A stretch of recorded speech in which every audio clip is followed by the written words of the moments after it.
Sa tirada mga kabady. Aw. Mamulkit sa ta mga kabady kay na napabulkit mga kabady no. Nya, shout out din ato amigo mga kabady. Ning naplatan, taga Kidapawan din sila. Naka kuan daw sila sa kuan sa kanang dakop, nakalikay sila sa dakop pero sa buslot sa ilahang motor mga kabady, wa yun sila kalikay, mao na nakahapit sila diri no sa atua. Nya sakto pug kaya kay nata mo pag-abot nako.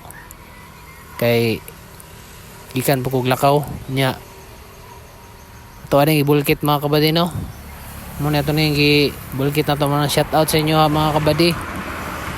Hamping mo ay kaniyang interior mga kabady nagyan binulkit ba niya medyo dako na jug samad siya mga kabady mo to siguro nibigay ito yung binulkit ba dati but kasi nabulkit na to mo to ako pong gibulkit og usab mga kabady kay ako siya ingnan nga na ako interior baligya pero ningon man siya nga 50 daw yung kwarta mga kabady. Kidapawan pa sila ana siya makaabot pa daw makaabot mga kabady mo to kung gidako yun ako gam